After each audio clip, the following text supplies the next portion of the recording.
দেশ ত্যাগের ঘটনা পরিকল্পিত ছিল না বলে দাবি করেছেন রাশিয়ায় পালিয়ে যাওয়া সিরিয়ার সাবেক প্রেসিডেন্ট বাশার আল আসাদ। 17 ডিসেম্বর মস্কো থেকে দেওয়া প্রথম বিবৃতিতে এ দাবি করেছেন তিনি। বিবৃতিতে বাশার আল আসাদ বলেন, সিরিয়া থেকে চলে যাওয়াটা পরিকল্পিত ছিল না এবং হামলার শিকার একটি সামরিক ঘাঁটি থেকে সরিয়ে নেওয়ার জন্য মস্কো তাকে অনুরোধ করেছিল। সিরিয়া থেকে তার প্রস্থান পরিকল্পিত ছিল না। সিরিয়ার সাবেক এই প্রেসিডেন্ট বলেন, 8 ডিসেম্বর সকালের দিকেই তিনি লাতাকিয়ায় চলে যান। এরপর সেদিন সন্ধ্যায় মস্কো তাকে তাৎক্ষণিকভাবে রাশিয়ায় সরিয়ে নেওয়ার অনুরোধ করে। সিরিয়া বর্তমানে সন্ত্রাসীদের হাতে রয়েছে বলে বিবৃতিতে দাবি করেছেন বাশার আল আসাদ। মার্চ 2018 থেকে সেপ্টেম্বর 2019 সালের মধ্যে সিরিয়ার ক্ষমতাচ্যুত আসাদ সরকার রাশিয়ায় প্রায় $250 মিলিয়ন পাচার করেছে।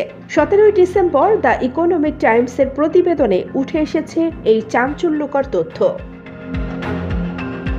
প্রতিবেদনে আরও বলা হয়, পুরো অর্থ নগদ ডলার ও ইউরোর নোটে চলে যায় রাশিয়ায়। সিরিয়ার কেন্দ্রীয় ব্যাংক থেকে মস্কোর ভনুকোভো বিমানবন্দরে এই চালান পাঠানো হয়েছিল বলে জানা গেছে। পশ্চিমা নিষেধাজ্ঞার অধীনে থাকা রাশিয়ার ব্যাংকগুলোতে এই অর্থ জমা করা হয়েছিল। আসাদ সরকারের আমলে রাশিয়া সিরিয়ার জন্য একটি আর্থিক লাইফলাইন হয়ে উঠেছিল, যাকে একসময় মারাত্মক বৈদেশিক মুদ্রার ঘাটতির মুখে পড়তে হয়েছিল। অনেকদিন ধরে সিরিয়ায় গৃহযুদ্ধ চলতে থাকায় এবং পশ্চিমা নিষেধাজ্ঞা সিরিয়ার অর্থনীতিকে পঙ্গু করে দেওয়ার কারণে এই নগদ অর্থ স্থানান্তর করা হয় মস্কোতে। নিয়ার ইস্টার্ন অ্যাফেয়ার্সের সাবেক মার্কিন সহকারী পররাষ্ট্রমন্ত্রী ডেভিড শেনকার বলেছেন, আসাদ সরকারকে সেই সময় বিদেশে অর্থ পাচার করতে হয়েছে বা একটি নিরাপদ আশ্রয়ের সন্ধান করতে হয়েছে, যাতে তারা প্রয়োজনের সময় তা সদ্ব্যবহার করতে পারেন। দীর্ঘকাল ধরে আসাদ সরকার বিদেশে অর্থ স্থানান্তরের এই কাজটি করে আসছে।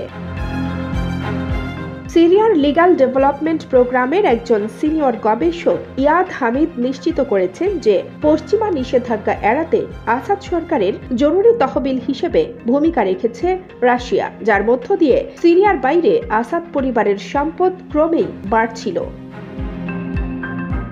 একই সঙ্গে সিরিয়ার অর্থনীতি বিধ্বস্ত হয়ে পড়েছিল। আসাদ পরিবার, বিশেষ করে ফার্স্ট লেডি আসমা আল আসাদ, দেশের অর্থনীতির মূল অংশগুলোকে নিয়ন্ত্রণ করতেন, যার মধ্যে মাদক পাচার এবং জ্বালানি চোরাচালানের মতো কর্মকাণ্ড ছিল।